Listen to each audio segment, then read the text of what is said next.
I'm trying to record and look at what they're doing, rolling stuff outside of my window.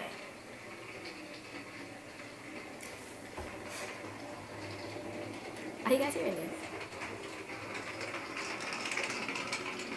This is why I don't open my window, you know. Nonsense. Okay. Anyways. And don't ignore my ratchet nails, please, okay? Listen. Don't worry about it. I'll sort it out, okay?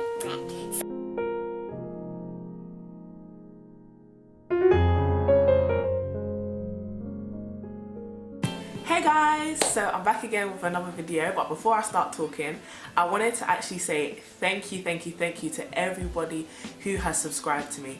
It's just been over a month since I started on YouTube and I already have about 250 subscribers, and I am so thankful for every single person who thought my channel was good enough to actually subscribe to. I couldn't be more grateful. You guys are really awesome. Thank you for everybody who comments. You guys are so lovely. Everyone who likes my videos, shares it. I have some really supportive friends and supporters, and I'm really thankful. I know some people be like 250 ain't that much, but nah, 250 is an amazing amount for the short time that I've been on YouTube. So thank you all so much. I hope you guys like my new hair as well. This is kind of like, it's new to you guys, but this is the hairstyle that I have most of the time. So anyone who really knows me, this is like my normal hairstyle, but it's new to you guys, so I hope you guys like it. So yeah, let's get started with this video. So today I'm basically going to be talking about social media and the dangers of social media, why people need to be careful with social media, because let me give you a little, I don't even know if I should say this because people are going to be like it's throwing a bit of shade, but let me not even lie. So this week somebody indirected me on social media, and obviously I ain't going to be petty, I ain't going to be salty, okay, and indirect them back, but it really did open my eyes as to why it is I left social media in the first place, and why it is I... Listen, Mr. Aeroplane, I'm recording. Let me close my window for impact. All these enemies of progress, I'm trying to record a video and you want to be flying a plane. Come on, don't be stupid. Yeah. So I studied sociology at A-level, and one of my modules was the mass media, and basically learning the mass media, a big thing that we were taught was that social media is basically taking over the role of education, church, the family, law enforcement in socializing people.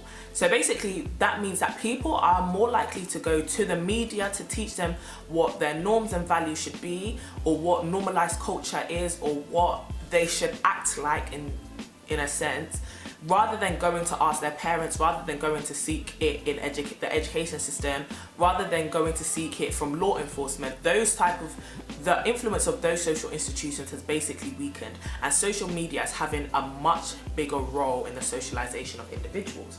So because of that, you have to be very careful in terms of what it is you're looking for in social media and what it is it will teach you. And that's what I really want to outline in this video.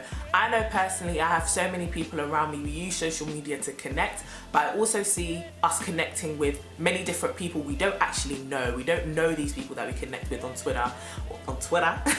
We don't know these people that we connect with on Twitter and Instagram. But because of the informality and the anonymity of the internet, we feel like we can connect with them, but you have to be very careful. So the first point I want to make is that the cyber world is not the same as the real world. Now, what I mean by this is the fact that the cyber world is a place where people can construct the reality they want you to believe. Now, social media has allowed us to live in a selfie culture. Now, this selfie culture revolves around image. Everything is about image, pure image gang, do you understand? So people will be posting pictures of them with Bae, posting pictures of them in Dubai, posting pictures of them with Louis Vuitton, posting pictures of them with Louis Vuitton. All of those things, yeah? And for some people, that is the reality of their situation. But for a lot of people, they're fronting. I'm not even gonna lie, they are fronting. Some people will be taking pictures in Brighton and be telling you they're in Mallorca. That's not what they are. They're lying. Nobody will post their bad sides on Instagram, no matter how real they feel like they are. Nobody is going to be writing a post about when they broke up with, okay, some people do, but they're a bit, you know, but like of when they got in trouble with their parents. They're not going to write a post about that on Facebook. They're not going to tweet about the time when their bank balance was 9p. They're not going to do that. Do you understand? So do not get sucked into thinking what you see on cyberspace is the same as what is actually happening in the real world. They are two separate things. Another point of that is what you do in the cyber world can reflect what it is you do in real life. And sadly, when those two merge, you can find yourself in very big trouble.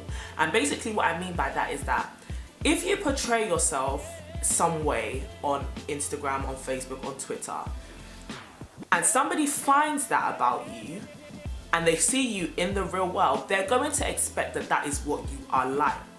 Sadly, if you are actually not that way, they might act a certain way towards you, which will put you in some trouble. You can paint yourself as a very confrontational person, or you paint yourself as somebody who's about that life, who don't do this with me because then I'll do that. But listen, when then somebody comes and confronts you about it in real life, you're there doing, I wasn't thinking. you look silly, you look stupid. That's what you look like in real life. And do not allow the persona you're portraying on the social media to ruin your real life, because social media, I'm telling you, you have to return back to reality at some point.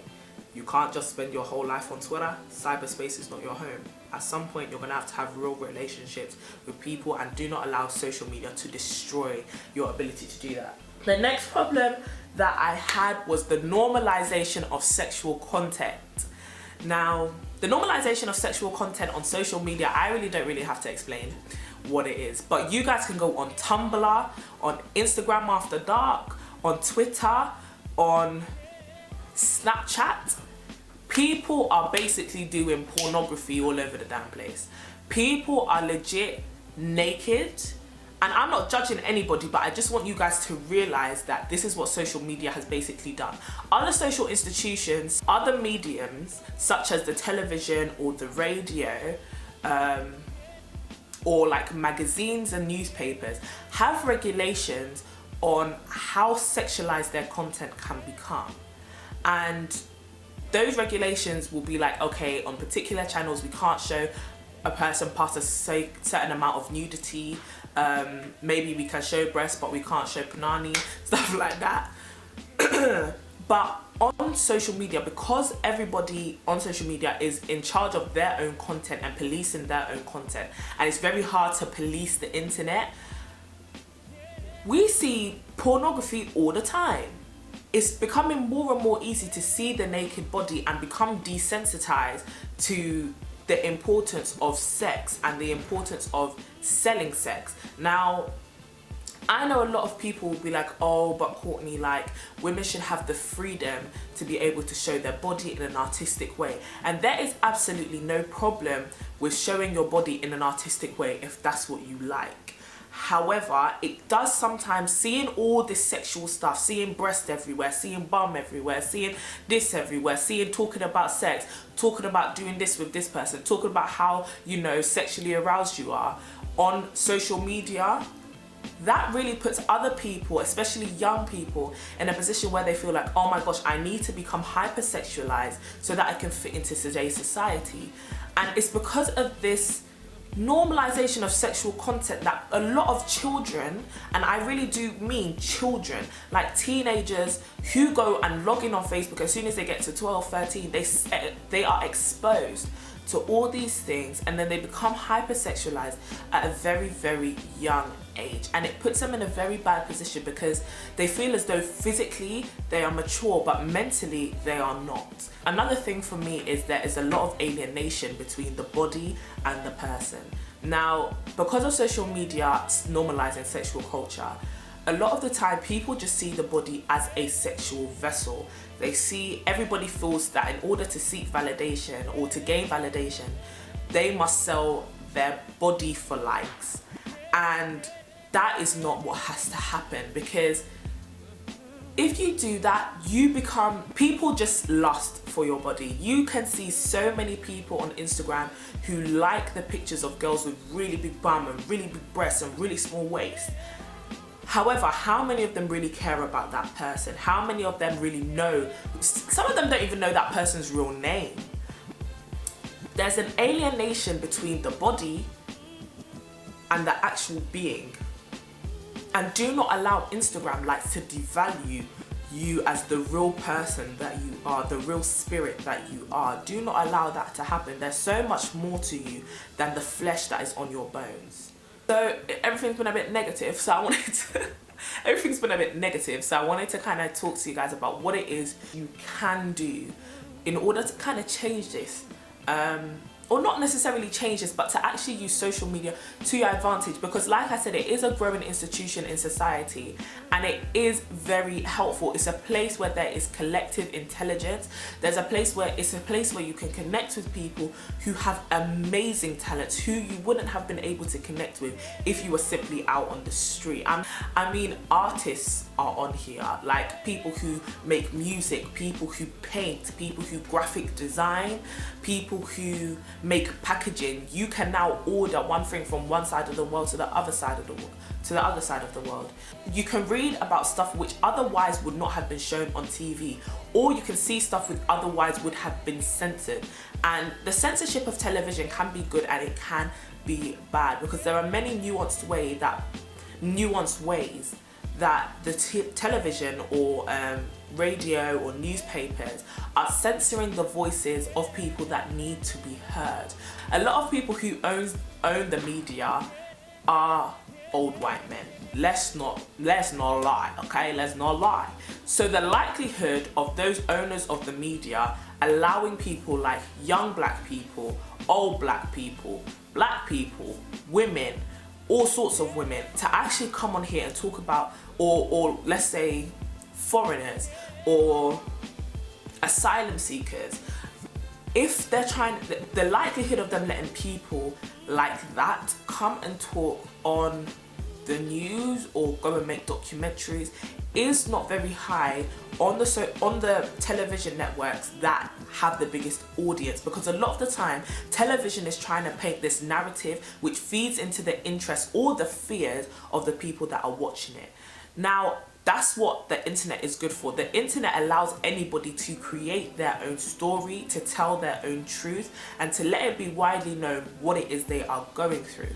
And because of that, it is an amazing place to get in touch with what is really happening in the world, what problems people are actually facing, what we can do to help their problems. And that's what people need to be reading about. We are living in a world which is too technologically advanced for you to be ignorant.